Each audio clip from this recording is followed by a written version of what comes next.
Major story is about an election coming up. It's a mayoral election, and the mayor, just a week before the election, gets murdered, and it's in a very, very public manner, by someone who you then find out is essentially a serial killer who's killing pretty much every prominent member of Gotham society, and then Batman comes into it initially because he's not the kind of a major figure in Gotham at this point, and his only real ally is Gordon, and Gordon's kind of bringing him in as a unorthodox element of the investigation.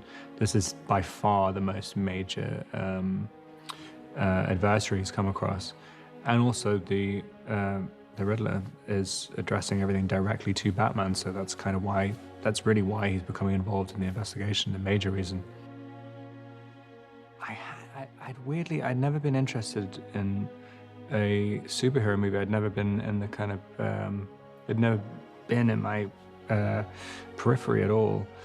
And for some reason, Batman just always stood out as a kind of very special, separate entity. It's always the way the movies have been made, and where the character sits in the kind of cultural lexicon, it always feels very individual, and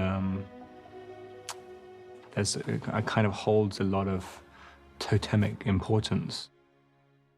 I think the things that make the performance hard were also what make it appealing. I mean, there's the legacy of people who played it and the directors who worked on it. It's kind of, it both kind of increases the pressure on you, but shows that there are lots of different angles to the character, and it's almost like the more people reinterpret it, it feels like the space to reinvent it gets smaller, but I think it actually just gets more specific, and it's kind of that I find that really fun to try and find just a new way of doing something when, you know, a lot of your heroes have played it before, and try and find a new angle on it.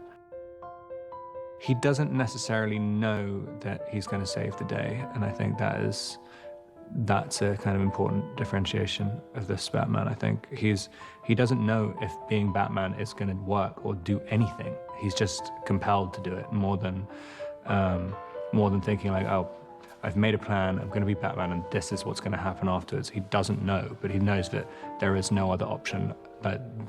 Basically the options are kind of death or being Batman, and like there's a kind of hopeless, I don't know if it's hopelessness, but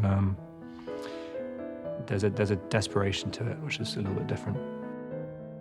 You realize quite quickly there's benefits of you put on the suit and you immediately feel incredibly powerful.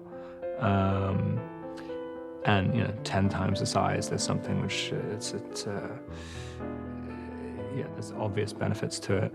But then 10 minutes later, you realize if I even slightly exert myself, I'm pouring sweat. And also just trying to figure out how to project a performance through a mask, basically. It's kind of, you realize pretty quickly that this is way harder than a normal part, and has its own very, very specific set of complications and kind of, things you have to work out. But also it's interesting, it's kind of, you're very, very reliant on the lighting, very reliant on the director, because you have to learn, really, you have a new face, basically. And anything which you could rely on before in terms of performance is just suddenly out the window, and you have to just relearn an entirely different language, which is scary at first, because you feel like you're pushing so hard against the suit, and like nothing's coming through, and then you suddenly realize you can just do tiny little movements, and the iconography of the cowl just can be so much more impactful than anything you could really do with your face in a lot of ways. 2019, and I literally was traveling with stacks of Batman comics. I mean, it was like an entire suitcase filled, and I think I must have read just so many, but I didn't realize you could get them on an iPad. I should have thought about that before. You're living in a world where there's so many different things competing for your attention, and so many different movies and even franchises competing for your attention. And when you know that there's a fan base that's so invested in the story and that really care, there's so many elements where you're just, you're trying to just make the movie work when you're on a day-to-day basis. But just occasionally you just catch a glimpse of yourself in a reflection or something with the profile and the cowl on, or you see like a bit of playback or something, and it's just incredibly surreal sometimes, and you're like, wait, I'm actually doing this. Like, it's fun though. There's always this argument with people who are into Batman, where people are always asking, is the real Bruce Wayne, is his real self Batman or Bruce Wayne? And I was always kind of interested in that. Things about alter ego and identity and stuff. And I was thinking, if he puts on this suit and he believes in it so much, he believes it kind of elevates him as a creature. Like when he puts on a bat suit, he isn't Bruce, he's Batman. And as Batman, you have heightened sensory abilities, and like it's just, you've convinced yourself of it, and it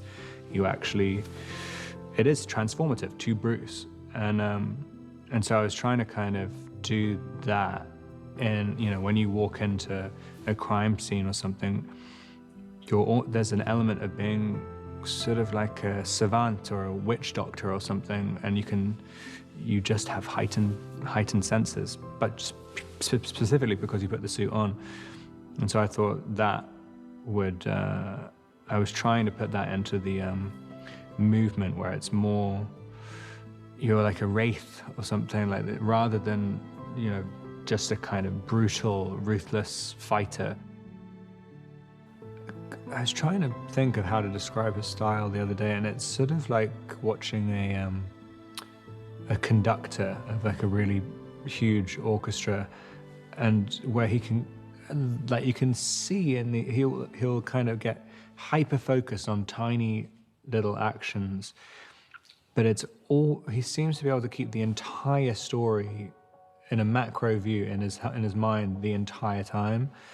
And so when you're being like, I just don't really understand how he does it. I mean, there's kind of, he'll be looking at the tiniest little thing of like how you put an object down on the table, and you can see that he's trying that, the way you do that movement is moving the entire movie in his head, which, I don't understand how you have a brain which can kind of keep that in the entire time. Also, to watch him when he was directing basically 3 units at the same time, I mean, it's just like, you really trust it. You can feel how much he cares about it. He's never rushed. Like, you can feel like, he'll only move on when he feels like he's got what he needs for the movie. And it kind of isn't afraid to stray a little bit from the kind of Batman canon a bit. I mean, there's definitely made some pretty bold stylistic choices, but also like story choices as well. I mean, there's kind of things which I'm not sure if even some of the major plot points are even in the comics or anything. They're just wholly original, which is fun. That's exciting. It's exciting to see what the fans how they'll interpret it, and how it will also fit into the kind of Batman canon. It's just another part of that, so the handmade nature of everything in this Batman. Like, I like that you can see the construction. It's not like it's alien technology or like repurposed super high-tech military technology. Like he's built it himself in his basement basically, and it's just, and you can kind of see that. I mean, and you can see him tinkering away at it, and yeah, there's something that Batman's always, I think, been quite an accessible superhero, even though he's a billionaire or whatever. Like, there's something, the fact that he's just a guy, I think appeals to a lot of people. And when you kind of get closer and closer to that, and you see that even the Batmobile looks like something he's built himself, and that, you know, if you had the perseverance and the cash, you could build yourself as well. I think it's kind of appealing.